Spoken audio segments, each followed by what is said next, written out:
Chapter 15 Saddle Making. When Eragon's eyes opened, the memory of Garrow's death crashed down on him. He pulled the blankets over his head and cried quietly under their warm darkness. It felt good just to lie there, to hide from the world outside. Eventually, the tears stopped. He cursed Brom. Then he reluctantly wiped his cheeks and got up. Brom was making breakfast. "Good morning," he said. Eragon grunted in reply. He jammed his cold fingers in his armpits and crouched by the fire until the food was ready. They ate quickly, trying to consume the food before it lost its warmth. When he finished, Eragon washed his bowl with snow, then spread the stolen leather on the ground. "What are you going to do with that?" asked Brom. "We can't carry it with us." "I'm going to make a saddle for Saphira." Said Brom, moving forward. "Well, dragons used to have two kinds of saddles. The first was hard and molded like a horse's saddle, but those take time and tools to make, neither of which we have. The other was thin and lightly padded, nothing more than an extra layer between the rider and dragon. Those saddles were used whenever speed and flexibility were important, though they weren't nearly as comfortable as the molded ones." "Do you know what they looked like?" "Better. I can make one." "Then please do," said Eragon, standing aside. "Very well, but pay attention. Someday you may have to do this for yourself." With Saphira's permission, Brom measured her neck and chest. Then he cut 5 bands out of the leather and outlined a dozen or so shapes on the hides. Once the pieces had been sliced out, he cut what remained of the hides into long cords. Brom used the cords to sew everything together, but for each stitch, 2 holes had to be bored through the leather. Eragon helped with that. Intricate knots were rigged in place of buckles, and every strap was made extra long, so the saddle would still fit Saphira in the coming months. The main part of the saddle was assembled from 3 identical sections sewn together, with padding between them.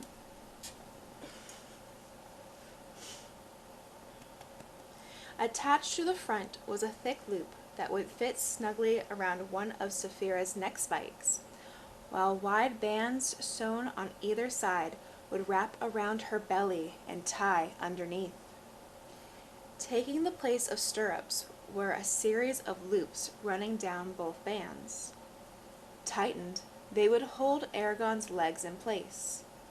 A long strap was constructed to pass between Saphira's front legs, split in 2, and then come up behind her front legs to rejoin with the saddle. While Brom worked, Eragon repaired his pack and organized their supplies. The day was spent by the time their tasks were completed.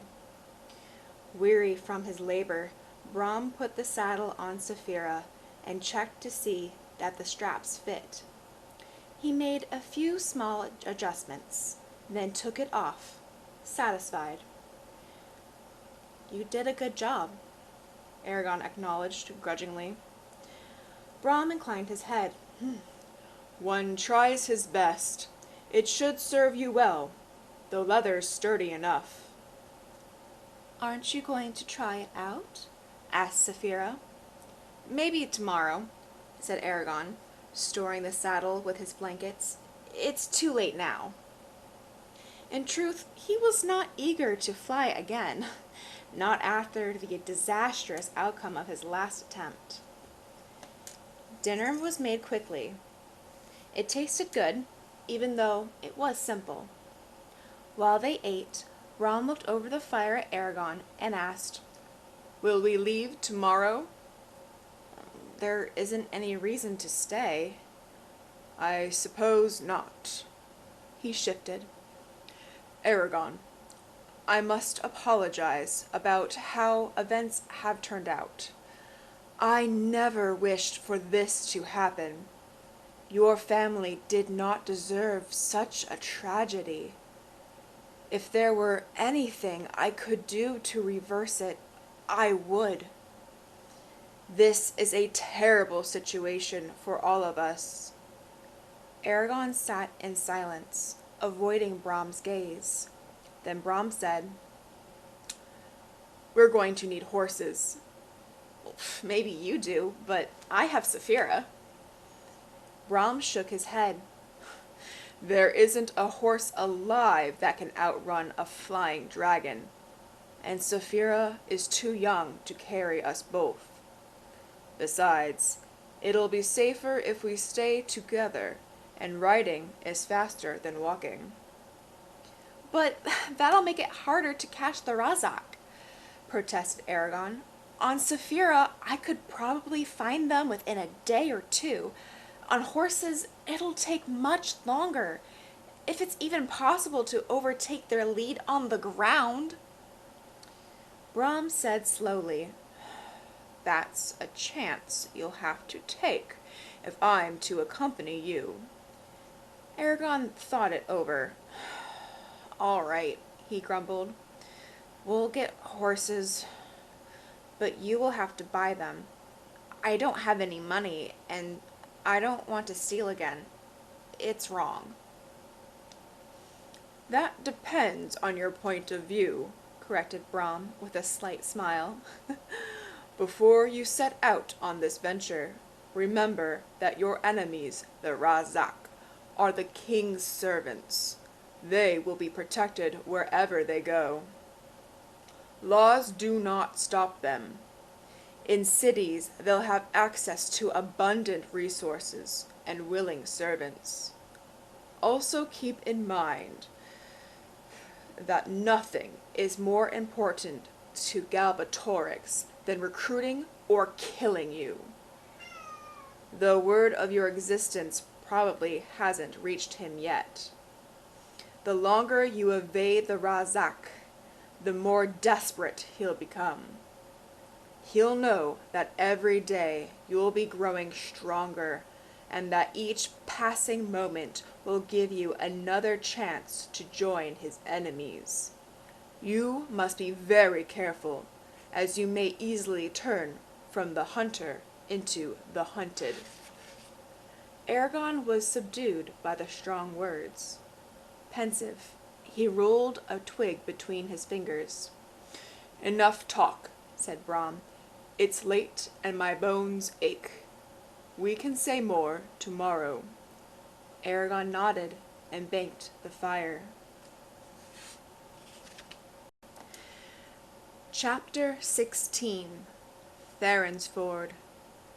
Dawn was gray and overcast with a cutting wind. The forest was quiet. After a light breakfast, Brom and Eragon doused the fire and shouldered their packs, preparing to leave. Eragon hung his bow and quiver on the side of his pack where he could easily reach them. Saphira wore the saddle. She would have to carry it until they got horses. Eragon carefully tied Zararak onto her back, too, as he did not want the extra weight. Besides, in his hands the sword would be no better than a club. Eragon had felt safe inside the bramble, but outside, wariness crept into his movements. Saphira took off and circled overhead. The trees thinned as they returned to the farm. "I will see this place again," Eragon insisted to himself, looking at the ruined buildings. "This cannot, will not, be a permanent exile. Someday, when it's safe, I'll return." Throwing back his shoulders, he faced south and the strange barbaric lands that lay there. As they walked, Saphira veered west toward the mountains and out of sight. Eragon felt uncomfortable as he watched her go. Even now, with no one around, they could not spend their days together. She had to stay hidden in case they met a fellow traveler. The Razak's prints were faint on the eroding snow, but Eragon was unconcerned. It was unlikely that they had forsaken the road, which was the easiest way out of the valley, for the wilderness. Once outside the valley, however, the road divided in several places. It would be difficult to ascertain which branch the Razak had taken. They traveled in silence, concentrating on speed. Eragon's legs continued to bleed where the scabs had cracked.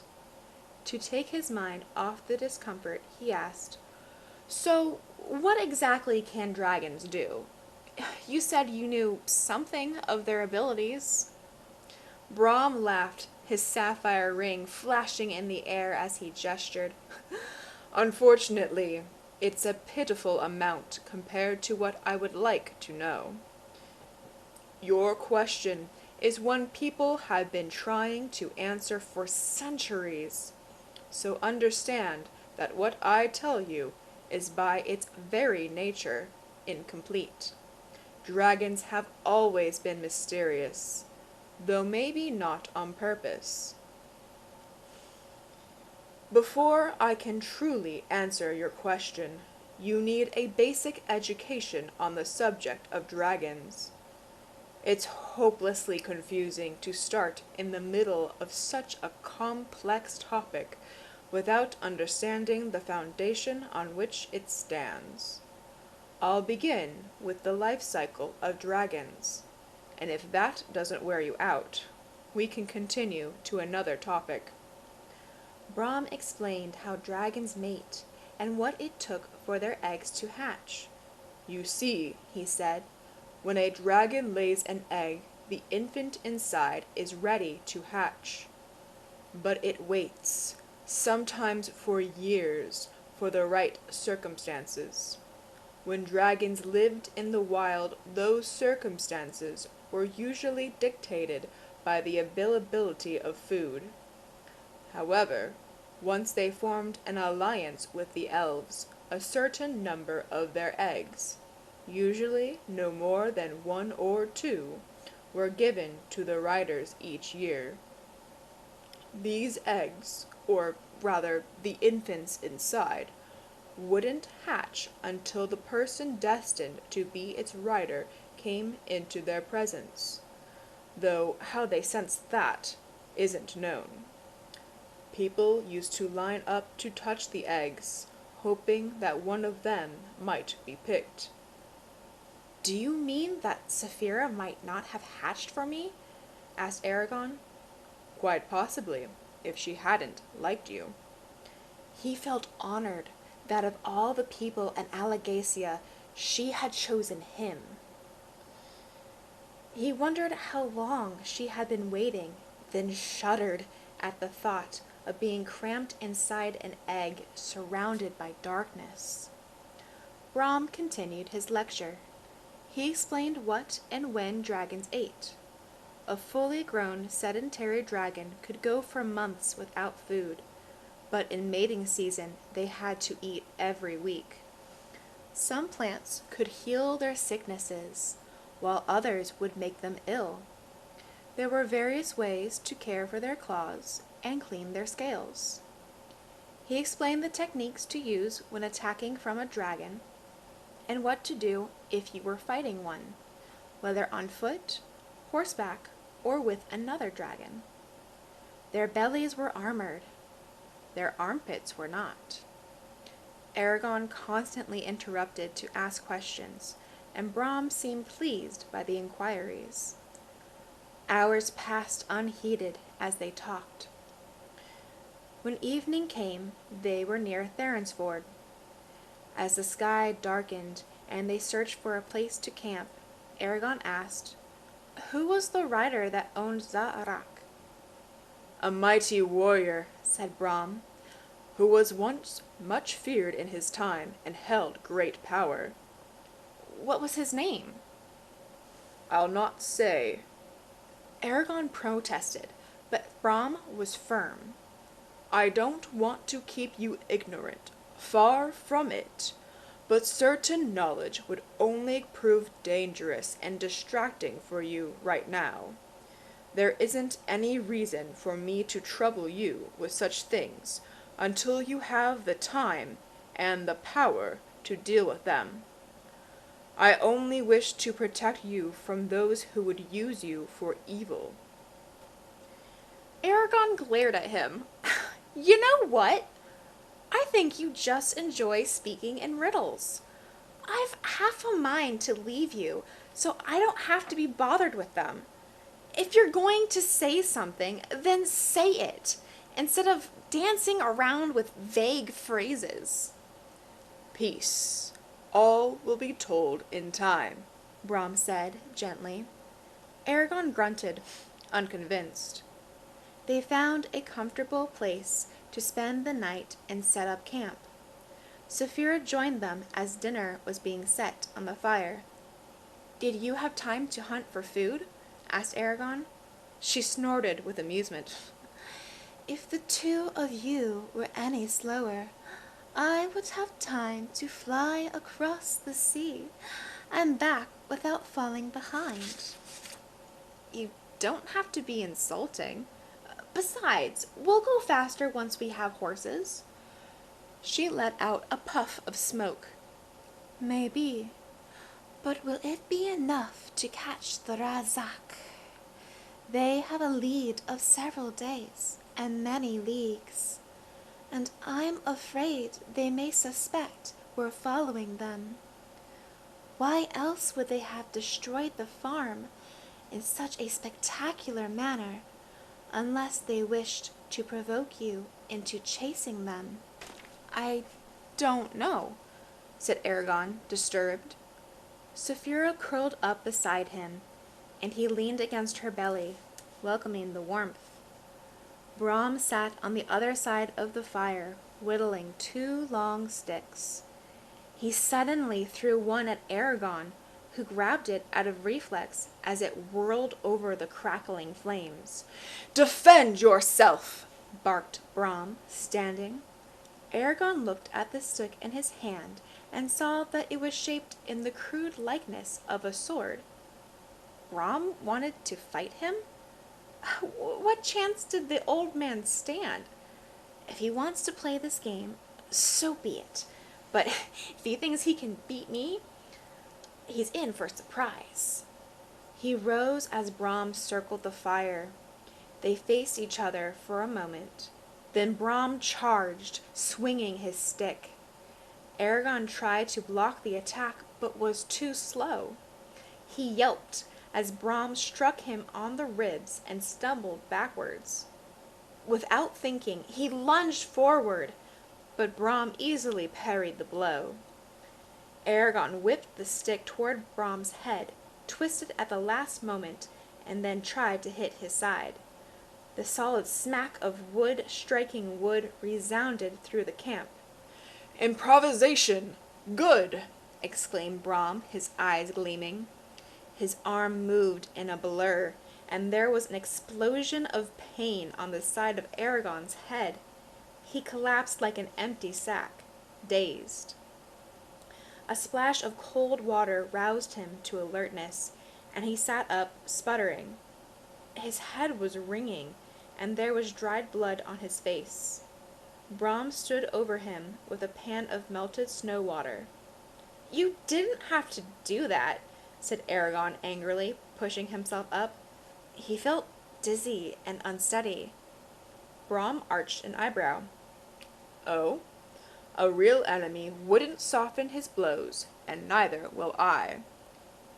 Should I pander to your incompetence so you'll feel better? I don't think so. He picked up the stick that Eragon had dropped and held it out. Now, defend yourself. Eragon stared blankly at the piece of wood, then shook his head. Forget it. I've had enough. He turned away and stumbled as he was whacked loudly across the back. He spun around, growling. Never turn your back to the enemy, snapped Brom, then tossed the stick at him and attacked. Eragon retreated around the fire beneath the onslaught. Pull your arms in. Keep your knees bent, shouted Brom. He continued to give instructions, then paused to show Eragon exactly how to execute a certain move. Do it again, but this time slowly. They slid through the forms with exaggerated motions, before returning to their furious battle. Eragon learned quickly, but no matter what he tried, he could not hold Brom off for more than a few blows. When they finished, Eragon flopped on his blankets and groaned. He hurt everywhere. Brom had not been gentle with his stick. Saphira let out a long coughing growl and curled her lip until a formidable row of teeth showed. "What's wrong with you?" he demanded irritably. "Nothing," she replied. "It's funny to see a hatchling like you beaten by the old one." She made the sound again, and Eragon turned red as he realized that she was laughing. Trying to preserve some dignity, he rolled onto his side and fell asleep. He felt even worse the next day. Bruises covered his arms, and he was almost too sore to move. Brom looked up from the mush he was serving and grinned. "How do you feel?" Eragon grunted and bolted down the breakfast. Once on the road, they traveled swiftly so as to reach Therinsford before noon. After a league, the road widened, and they saw smoke in the distance. "You'd better tell Saphira to fly ahead and wait for us on the other side of Therinsford," said Brom. "She has to be careful here. Otherwise, people are bound to notice her." "Why don't you tell her yourself?" challenged Eragon. "It's considered bad manners to interfere with another's dragon." "You didn't have a problem with it in Carvajal." Brom's lips twitched with a smile. "I did what I had to do."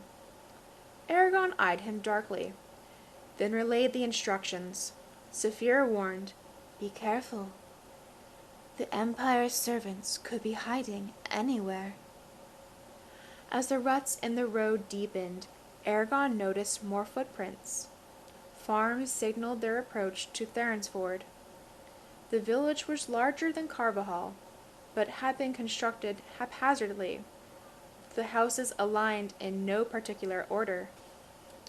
"What a mess," said Eragon. He could not see Dempton's mill. Baldur and Albric have surely fetched Roran by now.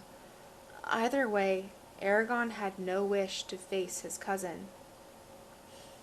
"It's ugly, if nothing else," agreed Brom. The Enora River flowed between them and the town, spanned by a stout bridge. As they approached it, a greasy man stepped from behind a bush and barred their way. His shirt was too short, and his dirty stomach spilled over a rope belt. Behind his cracked lips, his teeth looked like crumbling tombstones. "You can stop right there. This is my bridge. Gotta pay to get over." "How much?" asked Brom, in a resigned voice. He pulled out a pouch, and the bridge-keeper brightened. 5 crowns, he said, pulling his lips into a broad smile. Eragon's temper flared at the exorbitant price, and he started to complain hotly, but Brom silenced him with a quick look. The coins were wordlessly handed over. The man put them into a sack hanging from his belt. "Thank you much," he said in a mocking tone, but stood out of the way. As Brom stepped forward, he stumbled and caught the bridge-keeper's arm to support himself.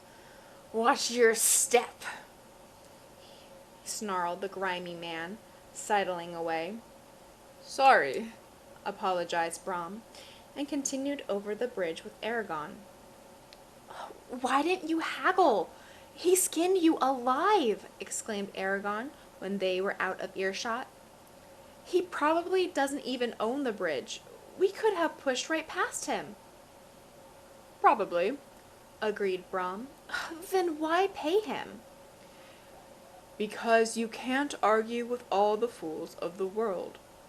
It's easier to let them have their way than trick them when they're not paying attention." Brom opened his hand, and a pile of coins glinted in the light. "You cut his purse!" said Eragon incredulously. Brom pocketed the money with a wink. "And it held a surprising amount. He should know better than to keep all these coins in one place." There was a sudden howl of anguish from the other side of the river. "I'd say our friend has just discovered his loss. If you see any watchmen, tell me." He grabbed the shoulder of a young boy running between the houses and asked, "Do you know where we can buy horses?" The child stared at them with solemn eyes, then pointed to a large barn near the edge of Therinsford. "Thank you," said Brom, tossing him a small coin. The barn's large double doors were open, revealing 2 long rows of stalls. The far wall was covered with saddles, harnesses, and other paraphernalia. A man with muscular arms stood at the end, brushing a white stallion. He raised a hand and beckoned for them to come over. As they approached, Brom said, "That's a beautiful animal." "Huh, "Yes, indeed. His name's Snowfire. Mine's Halberth." Halberth offered a rough palm and shook hands vigorously with Eragon and Brom. There was a polite pause as he waited for their names in return. When they were not forthcoming, he asked, "Can I help you?" Brom nodded. "We need 2 horses and a full set of tack for both. The horses have to be fast and tough. We'll be doing a lot of traveling." Halberth was thoughtful for a moment. "I don't have many animals like that, and the ones I do aren't cheap." The stallion moved restlessly. He calmed it with a few strokes of his fingers. "Price is no object. I'll take the best you have," said Brom.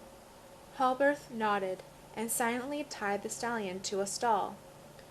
He went to the wall and started pulling down saddles and other items. Soon he had 2 identical piles. Next he walked up the line of stalls and brought out 2 horses. One was a light bay, the other a roan. The bay tugged against his rope.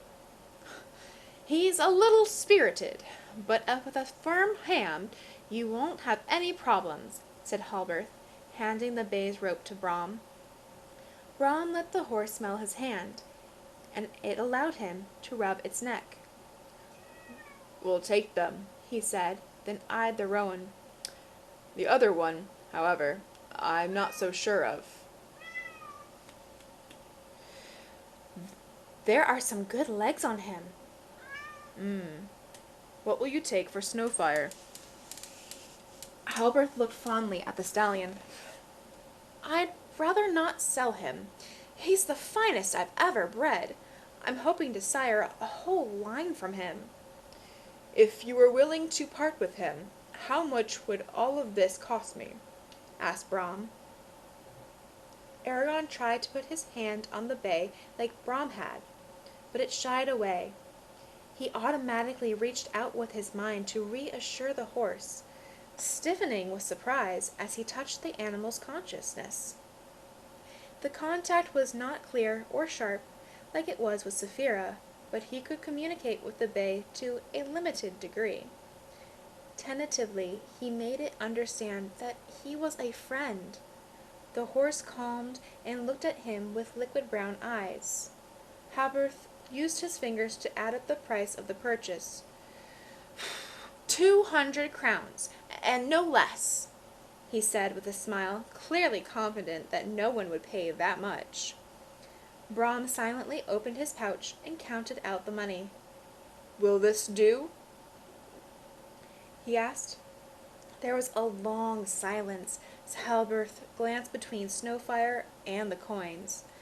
With a sigh, then, he is yours, though I do it against my heart.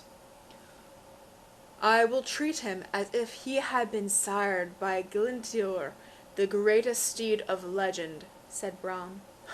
Your words gladden me, answered Halberth, bowing his head slightly.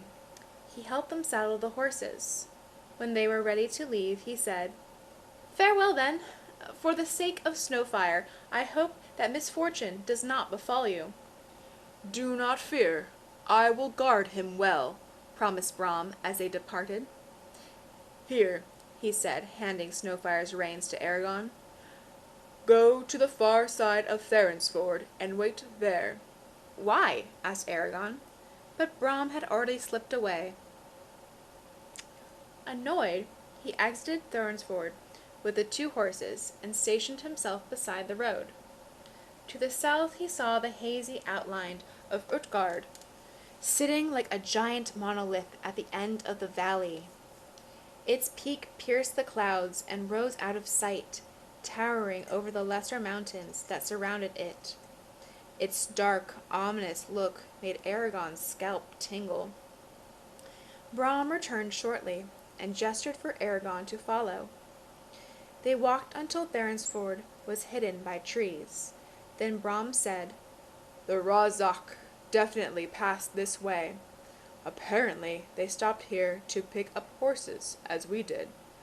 I was able to find a man who saw them. He described them with many shudders, and said that they galloped out of Therinsford like demons flaying a holy man. They left quite an impression. Quite. Eragon patted the horses. When we were in the barn, I touched the baize mine by accident. I didn't know it was possible to do that. Brom frowned. It's unusual for one as young as you to have the ability. Most riders had to train for years before they were strong enough to contact anything other than their dragon. His face was thoughtful as he inspected Snowfire. Then he said, Take everything from your pack, put it into the saddlebags, and tie the pack on top. Eragon did so, while Brom mounted Snowfire. Eragon gazed doubtfully at the bay. It was so much smaller than Saphira that for an absurd moment he wondered if it could bear his weight. With a sigh, he awkwardly got into the saddle. He had only ridden horses bareback, and never for any distance. Is this going to do the same thing to my legs as riding Saphira? He asked. How do they feel now? Not too bad, but I think any hard riding will open them up again. We'll take it easy, promised Brom. He gave Eragon a few pointers, then they started off at a gentle pace. Before long, the countryside began to change as cultivated fields yielded to wilder lands. Brambles and tangled weeds lined the roads, along with huge rose bushes that clung to their clothes. Tall rocks slanted out of the ground, gray witnesses to their presence. There was an unfriendly feel in the air, an animosity that resisted intruders. Above them, growing larger with every step, loomed Utgard, its craggy precipices deeply furrowed with snowy canyons. The black rock of the mountain absorbed light like a sponge and dimmed the surrounding area. Between Utgard and the line of mountains that formed the east of Palancar Valley was a deep cleft. It was the only practical way out of the valley. The road led toward it. The horses' hooves clacked sharply over gravel, and the road dwindled to a skinny trail as it skirted the base of Utgard. Eragon glanced up at the peak looming over them, and was startled to see a steepled tower perched upon it. The turret was crumbling and in disrepair, but it was still a stern sentinel over the valley. "What is that?" he asked, pointing. Brom did not look up, but said sadly and with bitterness, "An outpost of the riders, one that has lasted since their founding. That was where Vrel took refuge, and where, through treachery, he was found and defeated by Galbatorix. When Vrel fell, this area was tainted. Edoxil, unconquerable, was the name of this bastion, for the mountain is so steep none may reach the top unless they can fly. After Vrel's death, the commoners called it Utgard, but it has another name, Riskavakbian, the place of sorrow. It was known as such to the riders, to the last riders, before they were killed by the king." Eragon stared with awe. Here was a tangible remnant of the riders' glory, tarnished though it was by the relentless pull of time. It struck him, then, just how old the riders were. A legacy of tradition and heroism that stretched back to antiquity had fallen upon him. They traveled for long hours around Utgard. It formed a solid wall to their right as they entered the breach that divided the mountain range. Eragon stood in his stirrups. He was impatient to see what lay outside of Palancar, but it was still too far away. For a while they were in a sloped pass, winding over hill and galley, following the Anora River. Then, with the sun low behind their backs, they mounted a rise and saw over the trees. Eragon gasped. On either side were mountains, but below them stretched a huge plain that extended to the distant horizon and fused into the sky. The plain was a uniform tan, like the color of dead grass. Long, wispy clouds swept by overhead, shaped by fierce winds. He understood now why Brom had insisted on horses. It would have taken them weeks or months to cover that vast distance on foot. Far above he saw Saphira circling, high enough to be mistaken for a bird. "We'll wait until tomorrow to make the descent," said Brom. "It's going to take most of the day, so we should camp now." "How far across is the plain?" Eragon asked, still amazed. 2 or 3 days to over a fortnight, depending on which direction we go. Aside from the nomad tribes that roam this section of the plains, it's almost as uninhabited as the Haderach Desert to the east. So we aren't going to find many villages. However, to the south, the plains are less arid and more heavily populated." They left the trail and dismounted by the Anora River. As they unsaddled the horses, Brom gestured at the bay. "You should name him." Eragon considered it as he picketed the bay. "Well, I don't have anything as noble as Snowfire, but maybe this will do." He placed his hand on the bay and said, "I name you Kadok. It was my grandfather's name, so bear it well." Brom nodded in approval, but Eragon felt slightly foolish. When Saphira landed, he asked, "How do the plains look?" "Dull. There's nothing but rabbits and scrub in every direction. After dinner, Brom stood and barked, "Catch!" Eragon barely had the time to raise his arm and grab the piece of wood before it hit him on the head. He groaned as he saw another makeshift sword. "Not again," he complained. Brom just smiled and beckoned with one hand. Eragon reluctantly got to his feet. They whirled around in a flurry of smacking wood, and he backed away with a stinging arm. The training session was shorter than the first, but it was still long enough for Eragon to amass a new collection of bruises. When they finished sparring, he threw down the stick in disgust and stalked away from the fire to nurse his injuries.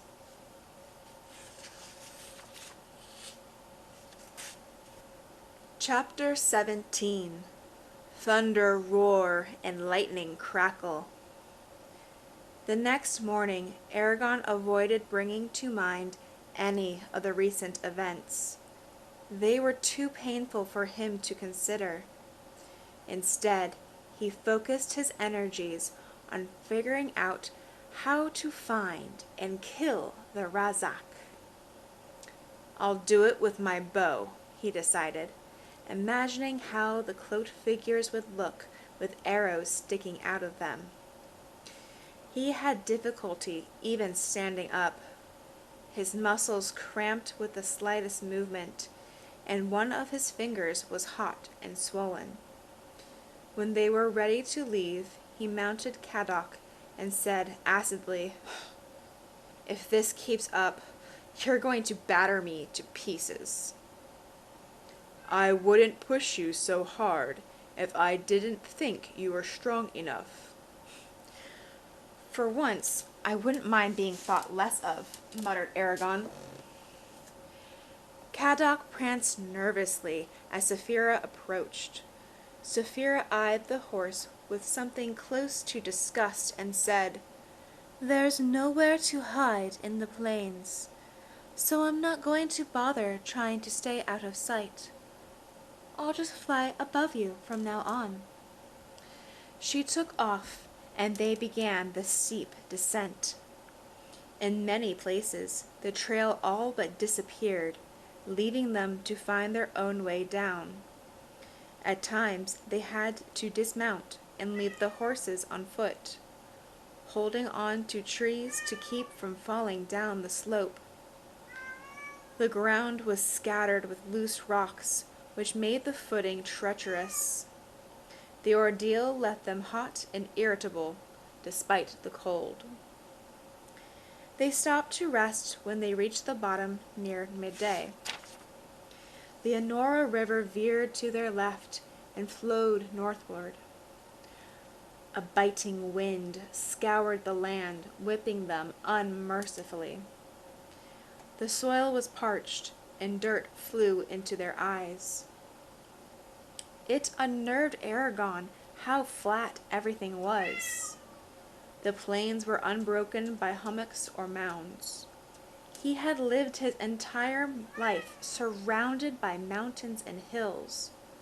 Without them, he felt exposed and vulnerable, like a mouse under an eagle's keen eye. The trail split in three once it reached the plains. The first branch turned north, towards Yunnan, one of the greatest northern cities. The second one led straight across the plains, and the last went south. They examined all three for traces of the Razak, and eventually found their tracks heading directly into the grasslands. "It seems they've gone to Yazok," said Brom with a perplexed air. "Where's that?" "Due east and 4 days away, if all goes well. It's a small village situated by the Nenor River." He gestured at the Enora, which streamed away from them to the north. "Our only supply of water is here. We'll have to replenish our water skins before attempting to cross the plains. There isn't another pool or stream between here and Yazuak. The excitement of the hunt began to rise within Eragon.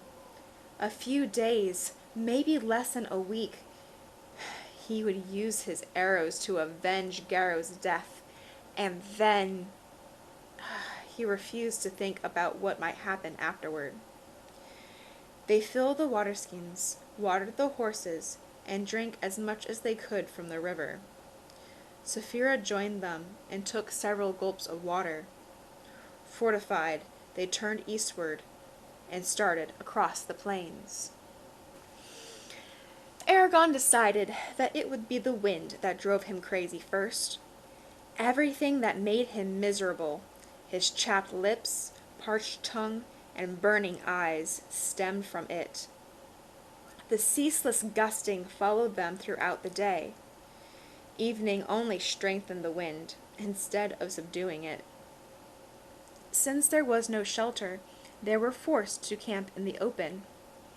Eragon found some scrub brush, a short, tough plant that thrived on harsh conditions, and pulled it up. He made a careful pile and tried to light it, but the woody stems only smoked and gave off a pungent smell. Frustrated, he tossed the tinderbox to Brom. "I can't make it burn, especially with this blasted wind. See if you can get it going. Otherwise, dinner will be cold." Brom knelt by the brush and looked at it critically. He rearranged a couple of branches, then struck the tinderbox, sending a cascade of sparks onto the plants. There was smoke, but nothing else. Brom scowled and tried again, but his luck was no better than Eragon's. "Bressinger!" he swore angrily, striking the flint again. Flames suddenly appeared, and he stepped back with a pleased expression. "There we go. It must have been smoldering inside." They sparred with mock swords while the food cooked. Fatigue made it hard on both of them, so they kept the session short. After they had eaten, they lay next to Saphira and slept, grateful for her shelter. The same cold wind greeted them in the morning, sweeping over the dreadful flatness. Eragon's lips had cracked during the night. Every time he smiled or talked, beads of blood covered them. Licking them only made it worse.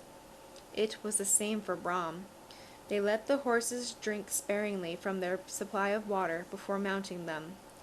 The day was a monotonous trek of endless plodding. On the third day, Eragon woke well rested. That, coupled with the fact that the wind had stopped, put him in a cheery mood. His high spirits were dampened, however, when he saw the sky ahead of them was dark with thunderheads. Brom looked at the clouds and grimaced. "Normally, I wouldn't go into a storm like that, but we're in for a battering, no matter what we do, so we might as well get some distance covered." It was still calm when they reached the storm front. As they entered its shadow, Eragon looked up. The thundercloud had an exotic structure, forming a natural cathedral with a massive arched roof. With some imagination, he could see pillars, windows, soaring tiers, and snarling gargoyles. It was a wild beauty. As Eragon lowered his gaze, a giant ripple raced toward them through the grass, flattening it. It took him a second to realize that the wave was a tremendous blast of wind. Brom saw it too, and they hunched their shoulders, preparing for the storm. The gale was almost upon them when Eragon had a horrible thought and twisted in his saddle, yelling, both with his voice and mind, "Saphira! Land!" Brom's face grew pale. Overhead, they saw her dive toward the ground. "She's not going to make it!" Saphira angled back the way they had come to gain time.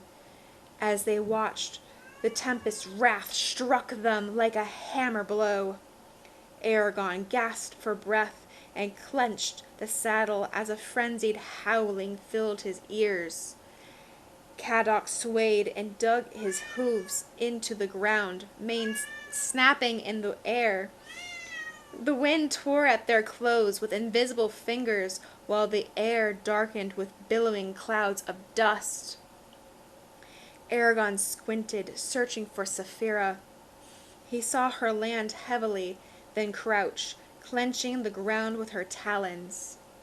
The wind reached her just as she started to fold her wings. With an angry yank, it unfurled them and dragged her into the air. For a moment she hung there, suspended by the storm's force. Then it slammed her down on her back. With a savage wrench, Eragon yanked Caddock around and galloped back up the trail, goading the horse with both heels and mind. "Saphira!" he shouted.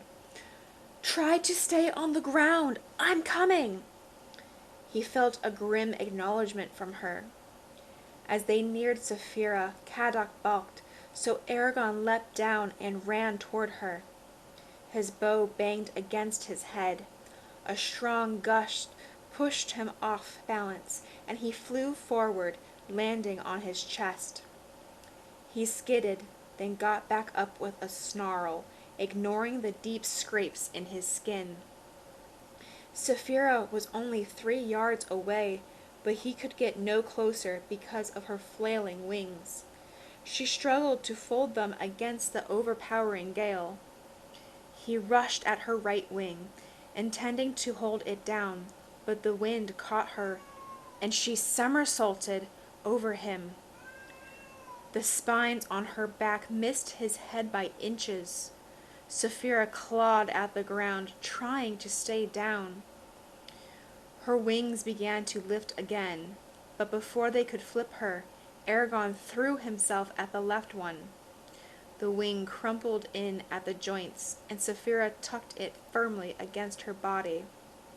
Eragon vaulted over her back and tumbled onto the other wing. Without warning, it was blown upward, sending him sliding to the ground. He broke his fall with a roll, then jumped up and grabbed the wing again. Saphira started to fold it, and he pushed with all his strength. The wind battled with them for a second, but with one last surge, they overcame it. Eragon leaned against Saphira, panting. "Are you all right?" He could feel her trembling. She took a moment to answer. I think so." She sounded shaken. "Nothing's broken. I couldn't do anything. The wind wouldn't let me go. I was helpless." With a shudder, she fell silent. He looked at her, concerned. "Don't worry. You're safe now." He spotted Caddock a ways off, standing with his back to the wind. With his mind, Eragon instructed the horse to return to Brom. He then got onto Saphira. She crept up the road, fighting the gale while he clung to her back and kept his head down. When they reached Brom, he shouted over the storm, "Is she hurt?" Eragon shook his head and dismounted. Caddock trotted over to him, nickering. As he stroked the horse's long cheek, Brom pointed at a dark curtain of rain sweeping toward them in rippling gray sheets. "What else?" cried Eragon, pulling his clothes tighter. He winced as the torrent reached them. The stinging rain was cold as ice.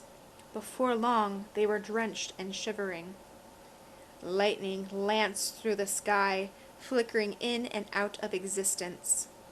Mile-high blue bolts streaked across the horizon, followed by peals of thunder that shook the ground below. It was beautiful, but dangerously so. Here and there, grass fires were ignited by strikes, only to be extinguished by the rain. The wild elements were slow to abate, but as the day passed, they wandered elsewhere. Once again the sky was revealed, and the setting sun glowed with brilliance. As beams of light tinted the clouds with blazing colors, everything gained a sharp contrast.